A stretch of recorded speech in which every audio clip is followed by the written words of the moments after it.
Hi friends, welcome to Indite. ഇഗ്നോയുടെ പ്രൊജക്റ്റിനെ കുറിച്ചാണ് ഇന്ന് നമ്മൾ സംസാരിക്കുന്നത്. എങ്ങനെയാണ് പ്രൊജക്റ്റ് ചെയ്യേണ്ടത്, എവിടെ നിന്ന് സ്റ്റാർട്ട് ചെയ്യണം, എങ്ങനെ അപ്രൂവൽ കിട്ടും, എല്ലാ കാര്യങ്ങളും വീഡിയോയിൽ ഡീറ്റെയിൽ ആയിട്ട് തന്നെ പറയുന്നുണ്ട്. ഇഗ്നോയുമായി ബന്ധപ്പെട്ട എന്ത് കാര്യങ്ങൾക്കും, പ്രൊജക്റ്റ് ആയിക്കോട്ടെ, അസൈൻമെൻറ്റ് ആയിക്കോട്ടെ, എന്ത് കാര്യം തന്നെയാണെങ്കിലും നിങ്ങൾക്ക് നമ്മളെ കോൺടാക്റ്റ് ചെയ്യാവുന്നതാണ്. വാട്സപ്പ് നമ്പർ ഡിസ്ക്രിപ്ഷനിലുണ്ട്. അപ്പോൾ എന്തൊക്കെയാണ് പ്രൊജക്റ്റ് ചെയ്യാൻ ആവശ്യമായ കാര്യങ്ങളെന്ന് നോക്കാം. ഒന്നാമത്തേത് guidelines, 2 guide, 3 research topic, 4 synopsis, 5-മത്തേത് പ്രൊജക്റ്റ് റിപ്പോർട്ട്. ഈ 5 കാര്യങ്ങളാണ് നിങ്ങൾക്ക് പ്രൊജക്റ്റ് ചെയ്യാനായിട്ട് ആവശ്യമുള്ളത്. എന്താണ് പ്രൊജക്റ്റ് ഗൈഡ് ലൈൻസ്? നിങ്ങൾക്ക് എങ്ങനെ പ്രൊജക്റ്റ് ചെയ്യണം, എങ്ങനെ ഗൈഡിനെ തിരഞ്ഞെടുക്കണം, അങ്ങനെയുള്ള എല്ലാ കാര്യങ്ങളും യൂണിവേഴ്സിറ്റി നിങ്ങൾക്ക് തരുന്ന ഇൻസ്ട്രക്ഷനാണ് ഗൈഡ് ലൈൻസ് എന്ന് പറയുന്ന PDF-ലുള്ളത്. ഈ PDF ഇഗ്നോയുടെ സൈറ്റിൽ അവൈലബിൾ ആണ്.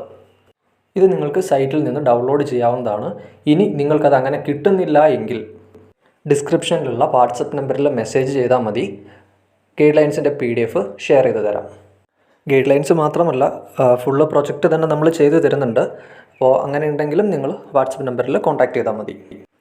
ഈ കാണുന്ന PDF MMPP01 എന്നുള്ള പ്രൊജക്റ്റ് കോഴ്സിൻ്റെ ഗൈഡ് ലൈൻസ് ആണ്. ഇതേപോലെ എല്ലാ പ്രൊജക്റ്റ് കോഴ്സുകൾക്കും ഒരു ഗൈഡ് ലൈൻസ് ഉണ്ടാകും. ഇത് കൃത്യമായി നിങ്ങൾ ഡൗൺലോഡ് ചെയ്ത് വായിച്ചിരിക്കണം.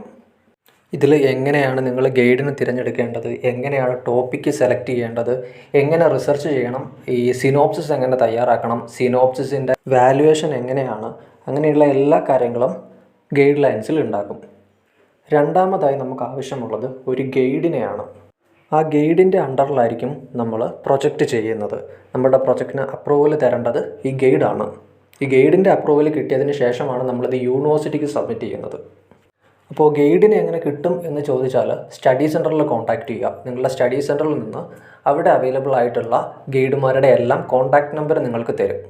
അപ്പോൾ ആ തരുന്ന നമ്പറുകളിൽ നിങ്ങൾ വിളിച്ച് ഏതെങ്കിലും ഗൈഡിനെ സെറ്റാക്കി എടുക്കണം. നമ്മളിപ്പോൾ ഒരു ഗൈഡിന് അറ്റ് എ ടൈം 5 പേരെ മാത്രമേ ഗൈഡ് ചെയ്യാനായിട്ട് പറ്റുള്ളൂ. സോ എല്ലാ ഗൈഡുമാരും ഫ്രീ ആയിരിക്കണം എന്നില്ല. അപ്പോൾ അങ്ങനെ നമ്പർ കിട്ടുന്ന എല്ലാ ഗൈഡുമാരെയും കോൺടാക്റ്റ് ചെയ്യുക. അതിൽ ഏത് ഗൈഡാണോ വില്ലിങ് ആ ഗൈഡിനെ സെലക്ട് ചെയ്യുക. പിന്നെ ഗൈഡിനെ സെലക്ട് ചെയ്യുമ്പോൾ എപ്പോഴും ആ ഗൈഡിൻ്റെ അണ്ടറിലുള്ള മുമ്പ് പ്രൊജക്റ്റ് കംപ്ലീറ്റ് ചെയ്തിട്ടുള്ള ആരെങ്കിലും അറിയാമെന്നുണ്ടെങ്കിൽ അവരോടും കൂടെ ഒന്ന് അഭിപ്രായം ചോദിക്കുന്നത് വളരെ നല്ലതാണ്. കാരണം എങ്ങനെയാണ് ഗൈഡ് എന്നുള്ളത് നമ്മളൊന്ന് അറിഞ്ഞിരിക്കണം. കാരണം വേറൊന്നുമല്ല, ചാക്കോ മാഷിനെ പോലുള്ളവരൊക്കെ ആണെങ്കിൽ പ്രൊജക്റ്റ് കംപ്ലീറ്റ് ചെയ്യാൻ നമ്മൾ കുറച്ച് കഷ്ടപ്പെടും. കുറേ കയറി ഇറങ്ങി സിനോപ്സിസും പ്രൊജക്റ്റും എഡിറ്റ് ചെയ്ത് കുറേ നടത്തിക്കും. അപ്പോൾ എപ്പോഴും കുറച്ച് സോഫ്റ്റ് ആയിട്ടുള്ളൊരു ഗൈഡിന് കിട്ടുകയാണെങ്കിൽ അതായിരിക്കും ബെറ്റർ. അങ്ങനെ കിട്ടണം എന്നില്ല, കിട്ടുകയാണെങ്കിൽ അതാണ് ബെറ്റർ. അടുത്തതായിട്ട് റിസർച്ച് ടോപ്പിക്കാണ്. ഗൈഡിന് കിട്ടിക്കഴിഞ്ഞാൽ ഗൈഡുമായിട്ട് സംസാരിച്ച് ഗൈഡിനും കൂടെ താല്പര്യമുള്ള ഒരു ടോപ്പിക്ക് റിസർച്ചിന് തിരഞ്ഞെടുക്കുക. ഈ ടോപ്പിക്ക് സെലക്ട് ചെയ്യുമ്പോൾ എപ്പോഴും നിങ്ങൾ കോൺഫിഡൻ്റ് ആയിട്ടുള്ളൊരു ടോപ്പിക്ക് മാത്രം സെലക്ട് ചെയ്യുക. നിങ്ങൾക്കത് ചെയ്തു തീർക്കാൻ പറ്റും എന്നുള്ള കോൺഫിഡൻസ് ഉണ്ടെങ്കിൽ മാത്രമേ വലിയ ടോപ്പിക്കുകൾ എടുക്കാവുള്ളൂ. ഇല്ലെങ്കിൽ നിങ്ങളെ കൊണ്ട് എന്താണോ പറ്റുന്നത് ആ രീതിയിലുള്ളൊരു ടോപ്പിക്ക് മാത്രം സെലക്ട് ചെയ്യുക. നമ്മളിപ്പോൾ ചെയ്യാൻ പറ്റാത്ത രീതിയിൽ വലിയൊരു ടോപ്പിക്കൊക്കെ സെലക്ട് ചെയ്ത് കഴിഞ്ഞാൽ നമുക്ക് ചിലപ്പോൾ അത് കംപ്ലീറ്റ് ചെയ്യാൻ പറ്റാണ്ടായി പോകും. പ്രൊജക്റ്റ് കംപ്ലീറ്റ് ചെയ്യാൻ പറ്റിയില്ല എങ്കിൽ നിങ്ങളുടെ കോഴ്സേ നിങ്ങൾക്ക് കംപ്ലീറ്റ് ചെയ്യാൻ പറ്റാണ്ട് വരും. അപ്പോൾ എപ്പോഴും ടോപ്പിക്ക് സെലക്ട് ചെയ്യുന്നത് നിങ്ങളെ കൊണ്ട് എന്താണോ പറ്റുന്നത് അങ്ങനത്തെ ഒരു ടോപ്പിക്ക് സെലക്ട് ചെയ്യുക. അടുത്തതായിട്ട് പ്രൊജക്റ്റ് സിനോപ്സിസ് അഥവാ പ്രൊജക്റ്റ് പ്രപ്പോസൽ. ഈ പ്രൊജക്റ്റ് സിനോപ്സിസിലാണ് നമ്മൾ എന്താണ് ചെയ്യാൻ ഉദ്ദേശിക്കുന്നത്, ഏത് ടോപ്പിക്കാണ് ചെയ്യാൻ ഉദ്ദേശിക്കുന്നത്, ഇത് എങ്ങനെയാണ് ചെയ്യാൻ ഉദ്ദേശിക്കുന്നത്, ഇതുകൊണ്ട് എന്തൊക്കെ ഔട്ട്കംസ് ഉണ്ടാകും, ഈ കാര്യങ്ങളെല്ലാം കൊടുക്കേണ്ടത് സിനോപ്സിസിലാണ്. സിനോപ്സിസിന് ഒരു കവർ പേജ് ഉണ്ടായിരിക്കണം. അത് ഇങ്ങനെയാണ് വേണ്ടത്. ഏറ്റവും ടോപ്പിലായിട്ട് നിങ്ങളുടെ ടൈറ്റിൽ കൊടുത്തിരിക്കണം. എന്താണോ നിങ്ങളുടെ ടോപ്പിക്ക് ആ ടൈറ്റിൽ കൊടുക്കണം. നിങ്ങളുടെ പേരുണ്ടാകണം, നിങ്ങളുടെ എൻറോൾമെൻറ്റ് നമ്പർ ഉണ്ടാകണം, ഗൈഡിൻ്റെ പേരുണ്ടാകണം, പിന്നെ ഇഗ്നോയുടെ ഈ ഒരു എംബ്ലം അതിലുണ്ടാവണം, ഈ ഒരു ലോഗോ അതിൽ വന്നിരിക്കണം. സിനോപ്സിസിലേക്ക് വരുമ്പോൾ ഇതിൽ ഇൻട്രൊഡക്ഷൻ കൊടുക്കുന്നത് ഒരു 3 അല്ലെങ്കിൽ ഒരു 4 പാരഗ്രാഫ് ഇൻട്രൊഡക്ഷൻ ഉണ്ടായിരിക്കണം. നിങ്ങളെടുക്കുന്ന ടോപ്പിക്കിനെ കുറിച്ച് ഒരു 3-4 പാരഗ്രാഫ് വരുന്ന ഇൻട്രൊഡക്ഷൻ കൊടുത്തിരിക്കണം. അതോടൊപ്പം തന്നെ നമ്മൾ സെലക്ട് ചെയ്യുന്ന ടോപ്പിക്കിൽ ഏതെങ്കിലും എക്സ്പേർട്സിൻ്റെയൊക്കെ കമൻസ് വരുന്നതെല്ലാം ഇവിടെ രേഖപ്പെടുത്തണം. അതുപോലെ തന്നെ കമ്പനി പ്രൊഫൈൽ, നമ്മളിപ്പോൾ ഏതെങ്കിലും ഒരു ഒരു പർട്ടിക്കുലർ സെക്ടർ സെലക്ട് ചെയ്യുന്നുണ്ട് എങ്കിൽ ആ ഒരു കമ്പനിയുടെ പ്രൊഫൈൽ കൊടുത്തിരിക്കണം. ഇപ്പോൾ ഫോർ എക്സാമ്പിൾ നമ്മൾ KSRTCനെ കുറിച്ചാണ് പഠിക്കുന്നത് എങ്കിൽ, ഒരു ടോപ്പിക്ക് സെലക്ട് ചെയ്തിട്ടുള്ളത് എങ്കിൽ KSRTCനെ കുറിച്ചൊരു പാരഗ്രാഫ് നമ്മളതിൽ കൊടുത്തിട്ടുണ്ടാവണം. അതോടൊപ്പം തന്നെ statement of the problem, scope of the study, ഇത് രണ്ടും ആഡ് ചെയ്തിരിക്കണം. അടുത്തതാണ് ഒബ്ജക്റ്റീവ്സ്. ഒബ്ജക്റ്റീവ്സ് സെലക്ട് ചെയ്യുമ്പോൾ 3 മുതൽ 5 ഒബ്ജക്റ്റീവ്സ് വരെ നമുക്ക് ആഡ് ചെയ്യാവുന്നതാണ്.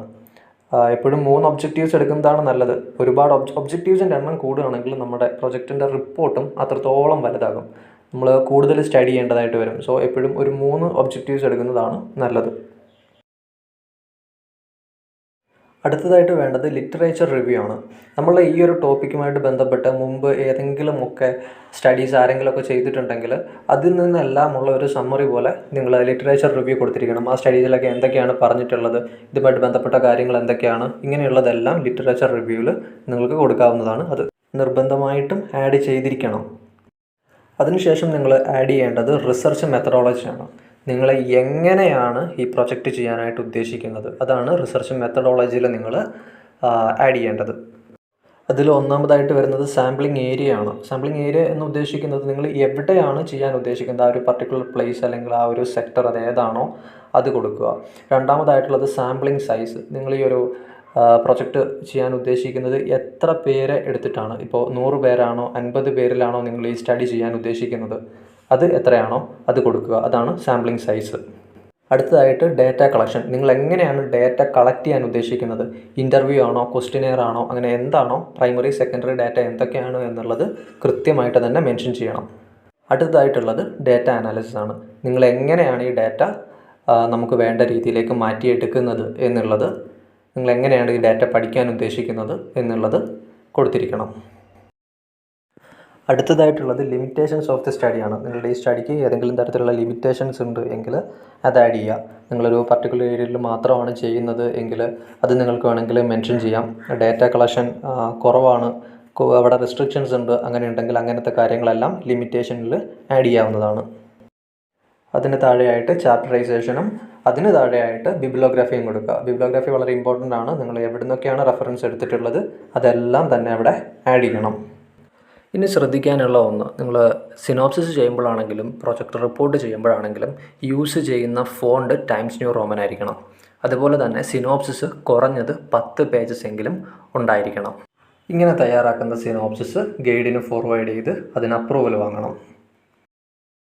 അങ്ങനെ guide lines, guide, topic, synopsis ഇത്രയും ചെയ്യുന്നതോടെ നിങ്ങളുടെ പ്രൊജക്റ്റിൻ്റെ 30% കംപ്ലീറ്റ് ആകും.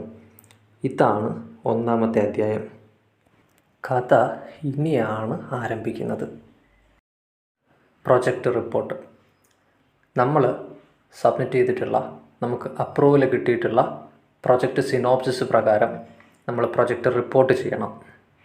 നമ്മൾ എന്തൊക്കെ ഒബ്ജക്റ്റീവ്സ് ആണോ ആഡ് ചെയ്തിട്ടുള്ളത് അതുമായിട്ട് ബന്ധപ്പെട്ട രീതിയിൽ നമ്മൾ ക്വസ്റ്റിനെയറോ ഇൻ്റർവ്യൂ ഒക്കെ നടത്തി, നമ്മൾ പറഞ്ഞിട്ടുള്ള രീതിയിൽ ഡാറ്റ കളക്ഷൻ നടത്തി നമ്മൾ പ്രൊജക്റ്റ് റിപ്പോർട്ട് തയ്യാറാക്കണം.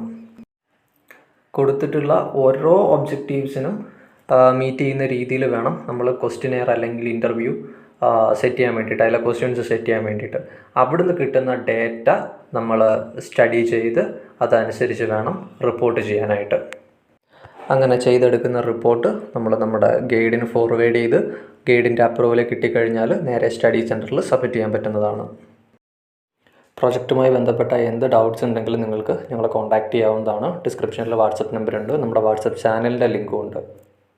ഇനിയിപ്പോൾ നിങ്ങൾ സ്വന്തമായിട്ട് പ്രൊജക്റ്റ് ചെയ്യാൻ പറ്റാത്തവരാണ്, അതായത് നിങ്ങൾ എന്തെങ്കിലും വർക്ക് ചെയ്യുന്നവരാണ്, നിങ്ങൾക്ക് തീരെ ടൈമില്ല എങ്കിൽ നിങ്ങളുടെ പ്രൊജക്റ്റ് നമ്മൾ ചെയ്തു തരുന്നതാണ്. നിങ്ങൾ വാട്സപ്പിൽ കോൺടാക്റ്റ് ചെയ്യുക. കൂടുതൽ ഡീറ്റെയിൽസ് എല്ലാം വാട്സപ്പിൽ നേരിട്ട് നമുക്ക് സംസാരിക്കാം. Okay, thank you.